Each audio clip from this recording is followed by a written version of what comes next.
Bonjour à toutes et à tous et bienvenue sur le podcast Fly with Mel. Je me suis lancée dans l'aventure des podcasts il y a quelques temps de ça pour vous parler de voyage et de tout l'enrichissement personnel qu'ils apportent.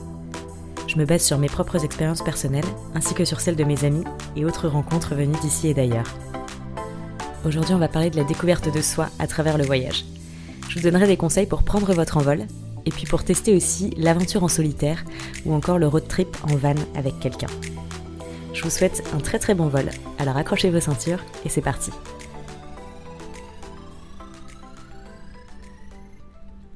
Si j'ai décidé de vous parler de la découverte de soi aujourd'hui, c'est tout simplement parce que c'est un sujet qui revient beaucoup dans la société actuelle. Aujourd'hui, on a des générations qui se développent et qui sont frustrées de ne pas se connaître, de ne pas assez savoir ce qu'ils veulent dans la vie. C'est vrai qu'on a beaucoup plus de possibilités, d'opportunités et de choix à faire, beaucoup plus que nos parents, par exemple. Et du coup, on se perd et on ne se reconnaît plus. On sait aussi que dans la société actuelle, il y a beaucoup plus de possibilités d'avoir des avis d'extérieur, notamment avec les réseaux sociaux, encore une fois. On a ce qu'on appelle les influenceurs aujourd'hui, qui peuvent influencer vos idées, qui peuvent vous guider vers une envie ou une autre, qui peuvent aussi altérer vos choix personnels. Du coup, ça peut être positif dans un sens parce que ça peut vous donner des idées, d'avoir énormément d'éléments extérieurs qui vous montrent la voie ou qui vous montrent des possibilités de vie. Mais ça peut aussi avoir un effet très négatif, je trouve, parce que du coup, on se perd un peu. On sait plus ce qu'on veut, nous, ce que notre nous intérieur veut vraiment, ce qu'il aime, ce qu'il n'aime pas, les choix, les goûts, les couleurs, tout, ça passe partout. C'est pour ça que parfois c'est bien de prendre un petit peu de recul et de se recentrer sur soi, de se recentrer sur ses idées, de se recentrer sur ses propres envies. Mais pour pouvoir faire le point avec soi-même, il faut prendre de la distance avec son confort, avec sa vie. Il faut savoir s'enfermer dans une petite bulle et puis de prendre du temps pour soi. Alors je sais que c'est difficile de dire non.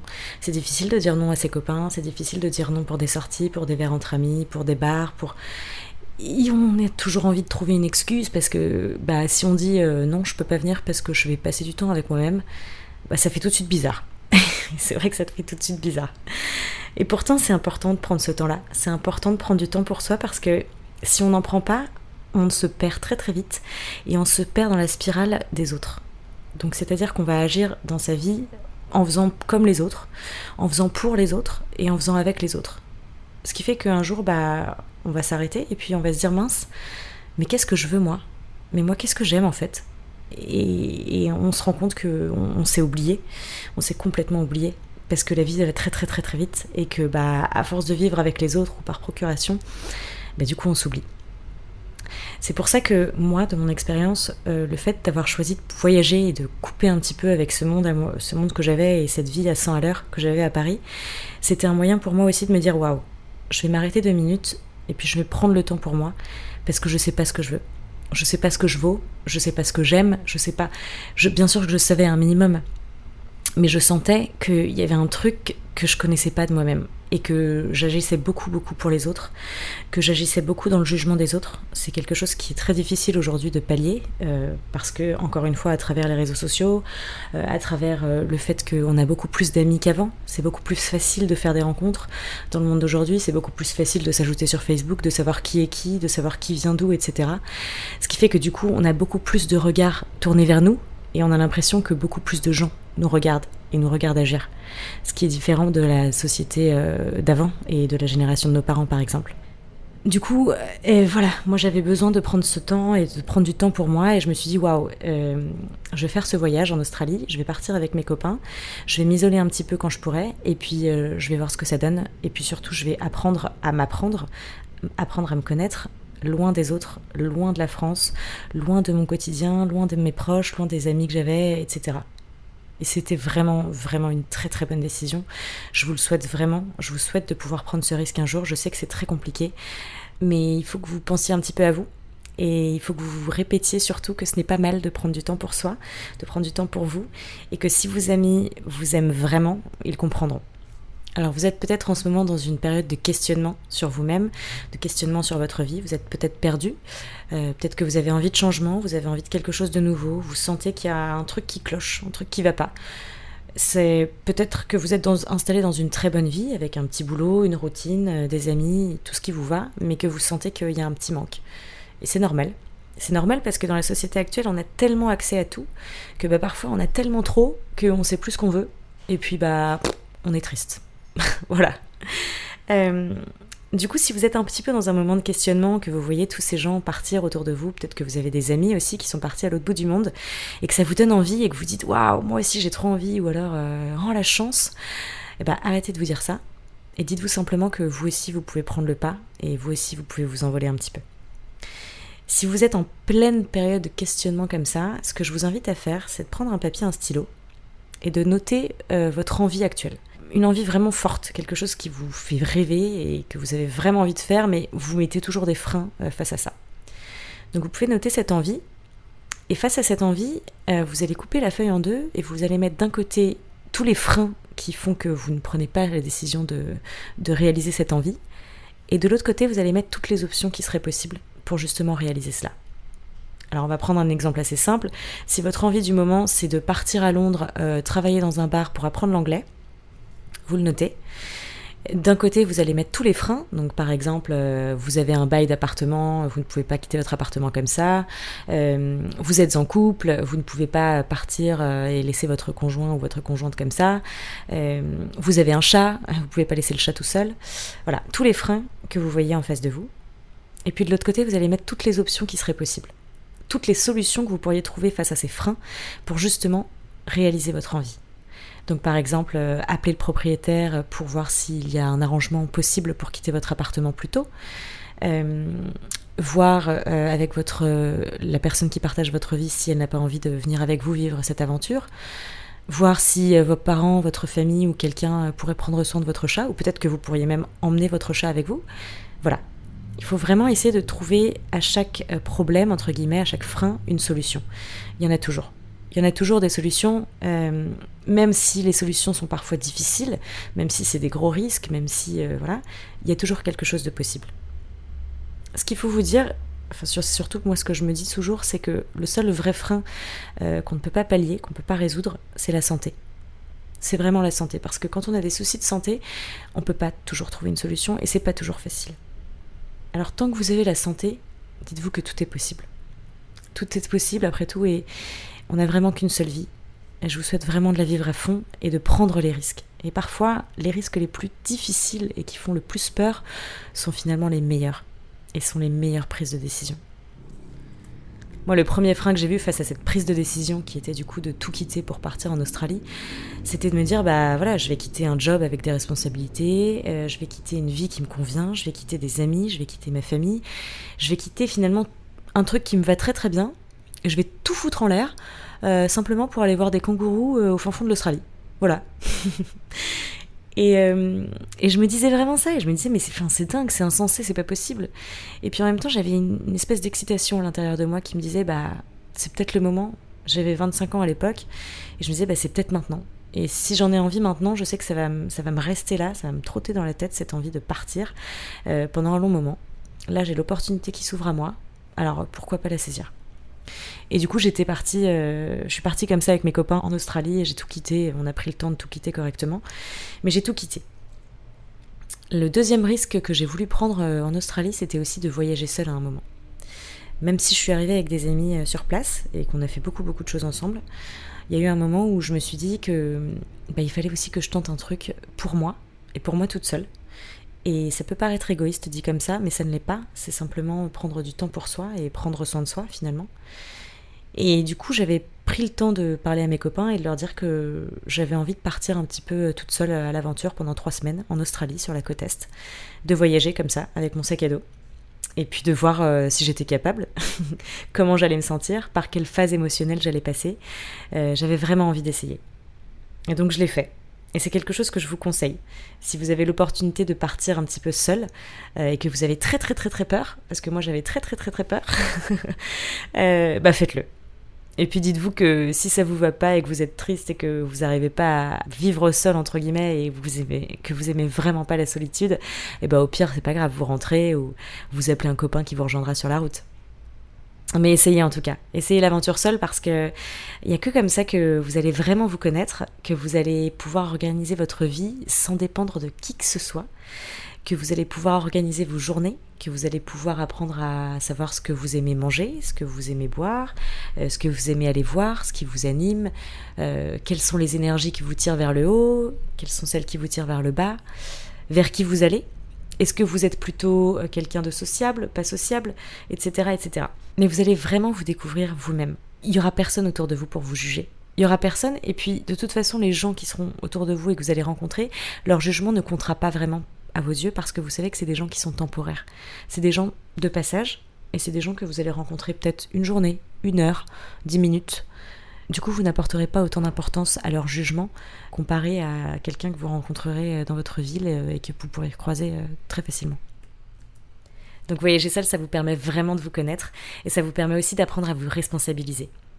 Ça vous permet d'apprendre à gérer votre santé, à gérer vos finances, à gérer votre matériel, à tout gérer en fait. Vous vous retrouvez finalement tout seul, dans la jungle, entre guillemets, mais vous vous retrouvez vraiment tout seul avec vos petites affaires, votre sac, et vous-même, et puis ça va être le moment où vous allez devoir prendre soin de vous et qu'il n'y aura aucun autre adulte autour de vous pour vous aider. Il n'y aura personne pour vous dire ce qu'il faut faire, il n'y a que vous pour décider. Et ça vous fait grandir. Ça vous fait prendre 5 ans dans la figure en l'espace de quelques semaines de voyage. C'est pour ça que je vous conseille vraiment d'essayer de partir seul. Parce que ça vaut toutes les thérapies du monde. Alors, je remets pas du tout en question les psychologues, etc. Bien au contraire, je ne dénigre pas ce métier.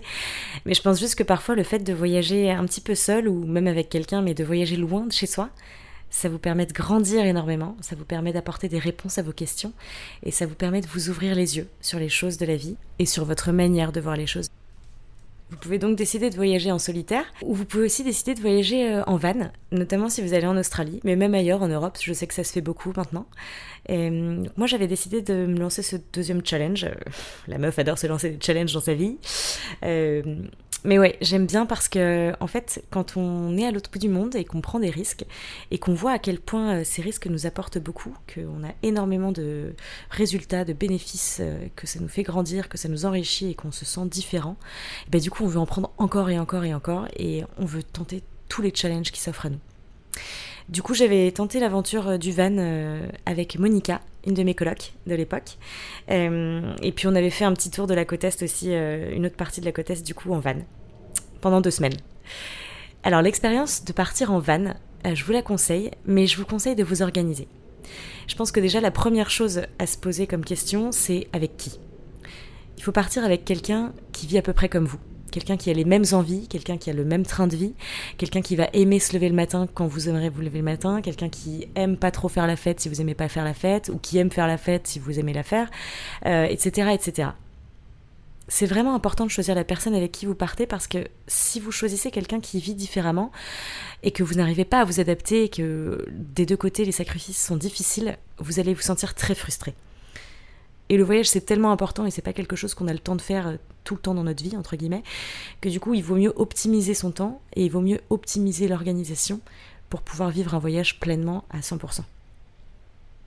Moi, avec Monica, on était vraiment pareil. On aimait toutes les 2 se lever très tôt, on aimait toutes les 2 faire du sport, on aimait toutes les 2 manger sain, on avait vraiment les mêmes envies, on aimait la même musique. Bon, on n'est pas obligé de tout aimer pareil, mais c'est vrai que ça aide beaucoup et que ça permet de passer un bon moment finalement. Parce que quand on voyage en van, on est vraiment 24 heures sur 24 avec la personne qui conduit avec nous.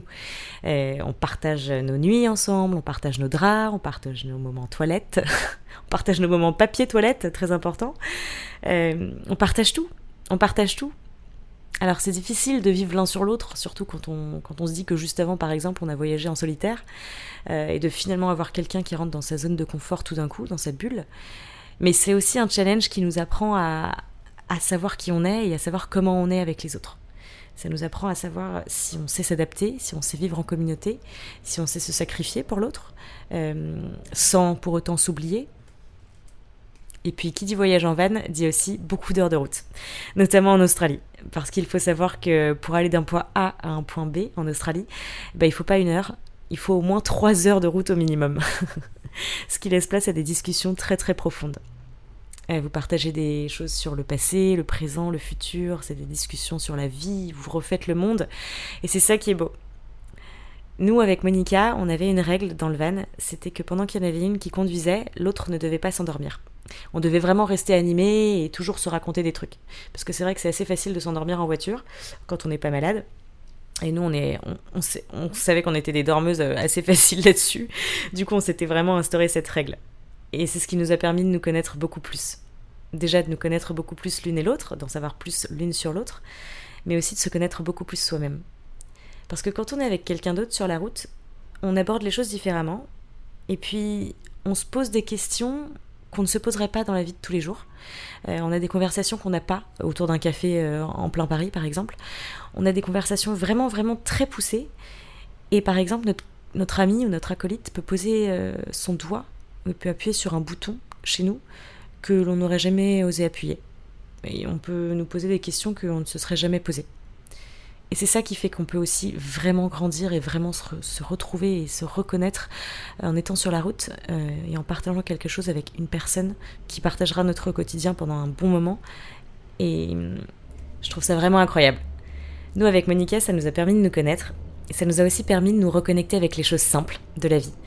Ça nous a permis d'apprécier un café le matin, le fait de se lever tôt, d'apprécier une journée complète, le fait d'aller faire du sport en pleine nature, le fait de manger des choses simples, pas transformées, le fait de rouler pendant des heures et d'apprécier le paysage, d'apprécier le soleil dans ses cheveux, de marcher pieds nus aussi. Enfin voilà, on s'est vraiment reconnecté avec les choses simples et puis on a aussi déconnecté du digital parce que déjà on n'avait pas de wifi et parfois c'est bien de nous imposer ça parce que ça nous permet de faire une vraie détox qui est parfois difficile à faire, c'est parfois difficile de se couper du monde et de l'actualité, mais ça nous a fait un bien fou et ça nous a fait nous rendre compte que parfois on accordait peut-être un petit peu trop de valeur à des choses qui n'en avaient pas et que justement on oubliait de donner de la valeur aux choses qui en valaient vraiment la peine. Nous, ça nous a permis de nous reconnecter complètement avec la nature, de vraiment l'apprécier, de la regarder d'un autre œil, de prendre le temps de prendre l'air, de prendre le temps d'apprécier des endroits où il n'y avait vraiment pas de pollution, de prendre le temps de regarder les arbres, de toucher l'herbe, de toucher le sol, de sentir la terre. Ça peut paraître bizarre dit comme ça, mais c'est vrai que c'est important de reconnecter avec la nature. Parce que la nature, ça nous fait du bien. Et il y a beaucoup d'études qui le montrent d'ailleurs, que passer à peu près 20 minutes par jour dans la nature, ça fait énormément de bien à l'esprit. Ce voyage en van, il nous a permis de développer une certaine humilité et un vrai respect envers la nature. On s'est tellement reconnecté que moi, ça m'a permis de m'ouvrir les yeux et de prendre conscience des questions environnementales. C'est vrai que c'est quelque chose que je n'avais pas vraiment en tête, pas vraiment à l'esprit en étant dans ma petite routine parisienne. Tout simplement parce que, à part le bois de Boulogne, j'avais pas vraiment de grands paysages vastes et de nature à proprement parler autour de moi. Et que du coup, comme on sait, quand les choses ne sont pas à proximité, on se rend moins compte et on prend moins conscience. Voilà pourquoi moi ce voyage en van m'a apporté beaucoup. Je terminerai ce podcast en vous disant simplement que si vous êtes en pleine période de questionnement ou que vous avez envie d'aller découvrir un truc ailleurs, prenez le risque. Je vous invite vraiment à prendre le risque parce que vous allez revenir grandi et vous allez revenir très très riche de l'intérieur. Vous reviendrez de ce voyage avec une confiance énorme parce que ça fait vraiment prendre confiance en soi de voyager. On se rend compte à quel point on est capable, à quel point on est débrouillard et à quel point on sait s'adapter à tout type de situation. Vous en saurez beaucoup plus sur vous et je peux vous promettre que la vie sera déjà un peu plus facile après. Alors je vous souhaite une très belle aventure si vous décidez de franchir le pas et puis sinon je sais que ça ne saurait tarder. Alors à vous de jouer. J'espère que vous avez passé un bon moment. Si vous avez aimé ce podcast, n'hésitez pas à le partager, à mettre un petit like et à me faire vos retours en commentaire. Un grand merci pour votre écoute et je vous dis à très bientôt.